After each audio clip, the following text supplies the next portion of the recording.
I left off with the components being assembled and then needing grease. So we're going to put on the apron and put on the gloves and grease it up. Hope you guys can see back here. I've got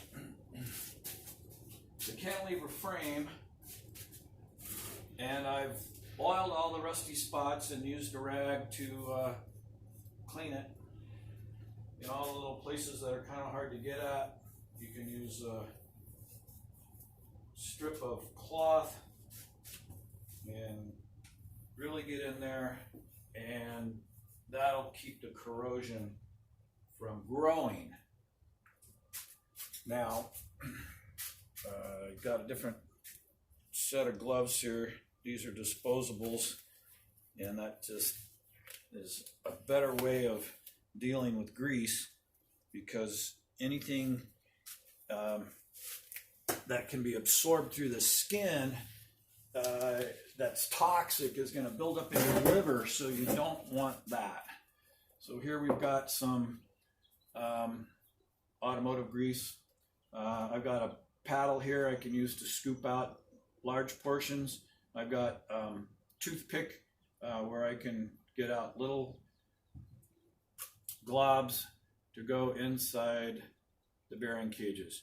So that's kind of how you do it. Now that I've got gloves in, I can mash it in here with my fingers. I can just dip in here with some grease and mash it all around inside the little crevices that are in the bearing cage to get all the bearings lubricated. They've already been cleaned with the gasoline and they've dried. So no more gasoline. Be careful in handling solvents, volatile liquids. You don't want to breathe that stuff for very long, and you don't want to be around open flame or sparks, that kind of stuff.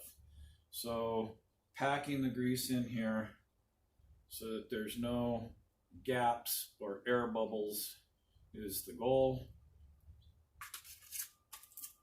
And I use pie tins. And my workbench here is also kind of messy because I had a whole bunch of parts that I needed to sort out, and I generally don't like to throw anything away that might be useful. Onesie twosies of things and components that I've collected. So I'm kind of sorting them out and reorganizing my garage. So getting all that grease in there for those. And then I'm just going to put a thin layer on all these rusty parts. And that'll eventually get wiped off, but it's just kind of that stop gap for the rust.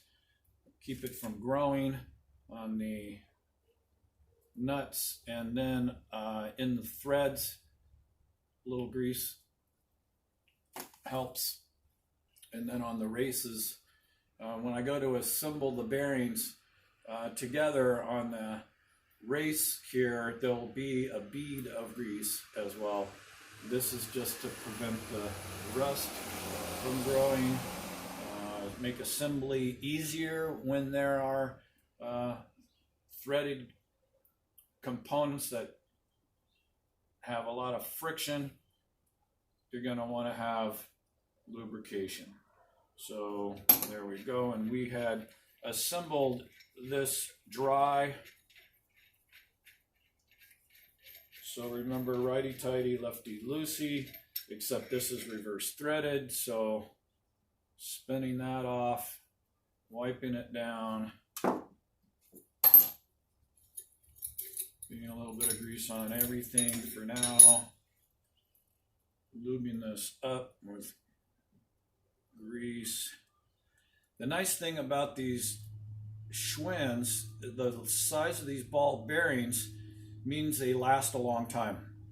I assembled a bike very similar to this, 1969 heavy duty cantilever frame, and the bearings were still going strong 30 years later, and it's pretty pretty amazing that the grease had barely dried out. Of course, I stored it inside. I didn't leave it outside in the rain. This one, it looks like, had sat somewhere where moisture had gotten to it, because only one side of the bearings were rusted more than the other. So it looked like it had sat somewhere, maybe in a garage, after being sprinkled on with a sprinkler or through a rainstorm or something like that. But still, unless you wanted to spend the money for new bearings, just greasing up the old bearings should suffice for now. Again, just wiping a thin layer to just stop the rust, and then it'll all get wiped off when I go to press the bearings into the bottom bracket of the frame. So we'll give it a light coating, and then promise to come back and really put a layer there for the bearings to ride on.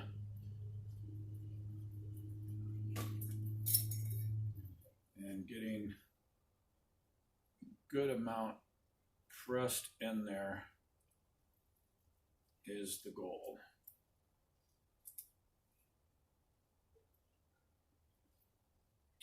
I have these tools in the grease in case I'm doing a quick job without gloves, so it keeps my hands out of the grease. Keeps the grease from getting contaminated as well. I can see on my gloves there's really no transfer of contaminated rust or debris from these components, these parts that have already been washed. They are relatively clean, so double dipping back into the grease is not really introducing any contamination. All right, so I'm wiping this down just a little bit, and now I'm going to need to get my wrench and start assembling. So that's how we do it. We kind of wipe everything down to kind of stop the rust from growing, and then when it's assembled, we'll wipe off any excess grease, so it's just part of the metal, and then put the whole thing back together. So once all the components have the first layer of grease and the bearings have the thick layer of grease, then when we go to assemble them, we'll put one more layer of grease on the surfaces that matches where the bearings go. All right, I think you got the idea. I'll see you in the next video.